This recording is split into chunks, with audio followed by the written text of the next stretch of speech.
This is Jordan Tower with JT News. Make sure you smash that like button. Smash it 3 times to make it count. Let's get right into the news. We're going to be talking about Casanova and Uncle Murda. They got into it. There's a little update with that. Then we got Trippie Redd and Kid Buu, 2 industry plants going at it. Then we got Russ exposing the industry, and we got some updates with Tekashi. Just small ones, nothing crazy. So there's nothing more to talk to. But before we get into that, we're going to get into this. Great Lake Gates got the new video out called Dope Money Remix featuring Catch Out Calhoun. Make sure you go check it out on his YouTube right now. The YouTube is Great Lake Ace. I was 23 making 28 jumps. And if you want to run ads in the channel, it's Jordan Taylor Media at gmail.com. Okay, so we got Casanova. He spoke about the Uncle Murda thing. Now, you know, Uncle Murda did a Brooklyn challenge. Casanova and Uncle Murda have been having little slight problems ever since when Casanova dropped his first record, Don't Run or something, whatever it was. I forget his first record's name. Anyways, they thought it was Uncle Murda's record because he sounded like Uncle Murda. But Uncle Murda was getting like, yo, is that your record? And it wasn't his record. Then the whole thing, you know, that's one thing. Like, he felt like Casanova was trying to sound like him. And then also, during the whole tax note situation in Irvington Plaza, Uncle Murda was accused of leaving Tax alone and not helping him out. I don't know. Anyways, this is what Casanova had to say on that situation. And then he also said, Uncle Murda, my feelings, saying that only him and Fab have a song with Jay-Z.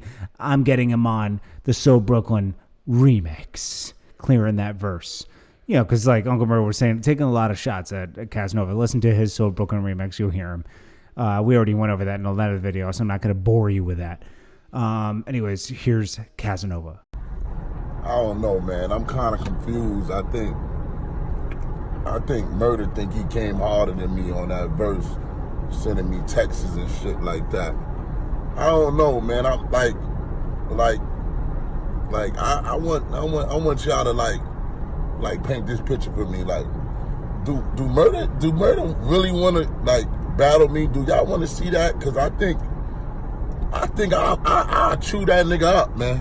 Straight up. Like, I think we should do a So Brooklyn challenge. Just me and him. You know, for bragging rights. I think so, cause I think he can fuck with me, man. Like, I don't know, man. I think I want that smoke. Man, I don't know, cause the way he talking, you know, I ain't got no feature with Jay-Z and all that. But all right, cool. I give you that action though. I think it's about time, man. Then we got Trippie Redd and Kid Buu. They're saying, you know, one stole the other song. I think Kid Buu's accusing him of stealing a song off of his, what was it, apostrophe mark album or it was an exclamation point. And I think it's called I Try or something. I'm gonna be honest with you. I checked out both songs. They're both slightly trizzy, okay? It's called I Try. Now, Kid Buu said he sent the song for Trippie Redd to get on. Trippie Redd just stole it. Same beat, everything. These guys don't have a lot of history to me before they blew up. I think they're both industry plants. I think labels make artists now. Kid Buu's definitely an industry plant. And, you know, Trippie Redd, I guess he can manipulate. He can rap, too. I've heard him rap, so I'll give him that. I've heard him rap on Tim Westwood freestyling. But, you know, all he does is use autotune and everything. It goes, it's not my type of music. I'm sure some of you guys like it. Don't fault me for not liking it. I like other kids' music. I like other people's music, but not his. That's just my opinion. Kid Buu, never heard of him. I just see him trolling. Okay, then we got... here's the lawyer for workers giving his update on the Tekashi thing, and you know, nothing else is really going to happen. You know, I already told you Shadi filed for an appeal. Could be postponing a sentencing, and then everybody's speculating on everything else. We'll find out more as more people take or get sentenced, and we'll see if Tekashi gets out in 2020. Here's Lawyers for Workers. 3 full days of testimony. Tekashi 6ix9ine is done testifying. I thought the defense did a very good job focusing on the fact that there's many inconsistencies in his kidnapping story and how he's made an entire career out of viral events like a kidnapping. He admitted that when he got to the hospital after the kidnapping, one of his first orders of business was to take a picture of his messed up face and send it to TMZ.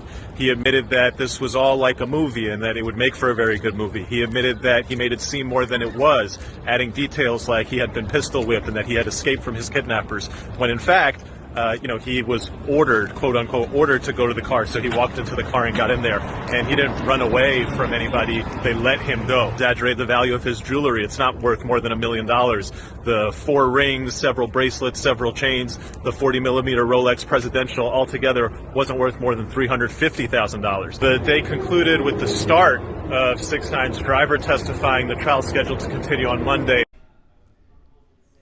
Then lastly, we got Russ exposing the industry and making sense of things that don't make sense. You see a lot of artists with a lot of streams, unbelievable engagement of people on Instagram that doesn't make sense. When it doesn't make sense, it's usually for a reason. The streams are being purchased and the interaction is being purchased.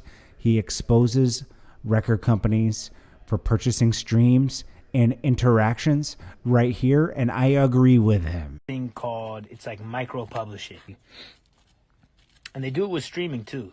Atlantic Records already got caught. I don't know if I'm supposed to be saying, but Atlantic Records, they be boosting their streams. Wow, maybe I shouldn't be saying this. Well, it's too late. Yeah, they be boosting the streams because they pay people to micro publish, which basically means, let's say, here's 100K, and you go put this song on 300 playlists that all have only like 20K followers each. So, how many streams are you getting from each playlist? Not that much, but when you add it up over the whole scope of 300 different playlists or whatever, it's all bull. It's bull. So they do the same thing with followers, where they all band up together, and they, these people are paying social media agencies $20,000, $30,000 a month to comment, to comment. Great Light Gaze got the new video out called Dope Money Remix featuring Catch Out Calhoun. Make sure you go check it out on his YouTube right now. The YouTube is Great Lake Ace. I was 23, making 28 jump.